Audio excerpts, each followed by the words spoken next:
నమస్తే అండి రైతు సోదరులకి. మీ సుదర్శన్ రెడ్డి. ప్రజెంట్ మనం టమోటాలో పోషకాల లోపాల గురించి తెలుసుకుందాం. ముఖ్యంగా ఈ క్లైమేట్లో ఏ ఏ పోషకాల లోపాలు వస్తాయని మనం తెలుసుకుందామండి. మొత్తం పోషకాలు అంటే మనకు ఆల్రెడీ తెలిసిన మొత్తం పోషకాలు అంటే మొత్తం ఎలిమెంట్స్ 17 అండి. మనం ఏమంటే ముఖ్యంగా ప్రజెంట్ ఈ క్లైమేట్లో ఏ లోపాలు వస్తాయని ఇప్పుడు ముఖ్యంగా తెలుసుకుందాము. టమోటాలో ముఖ్యంగా మనం ఏమంటే ప్రజెంట్ క్లైమేట్కి ఏమంటే ఐరన్, కాల్షియం, ముఖ్యంగా జింక్ మరియు మ్యాంగనీస్ లోపాలు ఎక్కువగా చూస్తాము.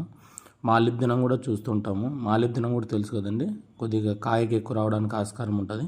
ముఖ్యంగా మనం ప్రజెంట్ మేజర్ ఎలిమెంట్స్ గురించి తెలుసుకుందాము. చూడండి, ప్రజెంట్ ఐరన్, కాల్షియము. ఐరన్లో 2 రకాలు ఉంటాయండి, దాని గురించి చెప్తాను. ప్లస్ మ్యాంగనీస్ చూసుకోండి, గమనించుకోండి. ఐరన్లో 2 రకాలు ఉన్నాయండి. అంటే ఒకటి ఈడిటిఏ ఫార్మేషన్ అండి, ఇంకోటి ఎడ్డా ఫార్మేషన్ అండి. ఆ 2 దానిల గురించి కూడా చెప్తాను మీకు. ప్రజెంట్ ఏమంటే మనం ఫస్ట్ తెలుసుకోవాల్సింది ఏమంటే ఐరన్ గురించి అండి. తెలిసిందే కదండి, మనకు కొత్త చిగురుకు ముఖ్యంగా టమోటాలో కొత్త చిగురుకి పసుపు కలర్ వస్తూ ఉందంటే ముఖ్యంగా మనకు ఐరన్ లోపం వల్ల వస్తుంది. అది గమనించుకోండి ప్రతి ఒక్క రైతు. కొత్త చిగురు ఏమంటే పసుపు కలర్ మారినప్పుడు ముఖ్యంగా ఐరన్ వాడుకోండి. ఆ లోపం అనేది కొత్త చిగురులోనే మనకు ఐరన్ ఎక్కువ కనబడుతుంది. ఆ తర్వాత మనకు కాల్షియం అండి. తెలుసు ఆల్రెడీ మనం డ్రిప్లో సిఎన్, కాల్షియం నైట్రేట్ కూడా ఇస్తూ ఉంటాము. ఒక్కో సందర్భాల్లో చెట్టులు తీసుకోలేనిది, ఎందుకంటే భూమిలో ఏదైనా ద్రావత అంటే పీహెచ్ అనేది అబ్నార్మల్గా ఉన్నప్పుడు మనం ఈ చిలేటెడ్ తీసుకున్నప్పుడు కాల్షియం మొక్క అనేది బాగా తీసుకోవడానికి బాగుంటుంది. మరి ఎందుకంటే ఇది పీహెచ్ అప్ టు 9% వరకు కూడా చెట్టు తీసుకోవడానికి ఆస్కారం ఉంటుంది. మనకు గుడ్ సాయిల్ అంటే తెలిసినది కంటే 6.5 నుండి 7.5 వరకు ఉంటుంది.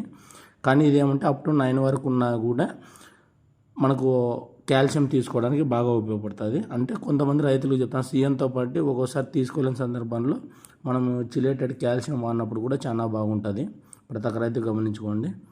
ఆ తర్వాత ఏమంటే మనకు ముఖ్యంగా ఇంతకుముందు ఐరన్ గురించి చెప్పాము కదండి. ఇప్పుడు ఐరన్లోనే మరి ఈడిటిఏ ఫార్మేషన్ అండి. ఈడిటిఏ అంటే నార్మల్ అండి. ఇప్పుడు ఎడ్డాకు ఈడిటిఏకి ఏమంటే ఈడిటిఏలో ఏమంటే మనకు అప్ టు 6.5 వరకు కూడా చెట్టు తీసుకోవడానికి అంటే పీహెచ్ అండి 6.5 వరకు తీసుకుంటుంది. ఈ ఎడ్డాలో మాత్రం అంటే పీహెచ్ని బ్యాలెన్స్ చేసుకుంటూ అప్ టు 9 వరకు కూడా తీసుకోవడానికి ఆస్కారం ఉంటుంది. అంటే ఈడిటిఏ అన్నా ఈడిటిహెచ్ అన్న 2 కూడా వాడుకోవచ్చు ప్రతి ఒక్క రైతు.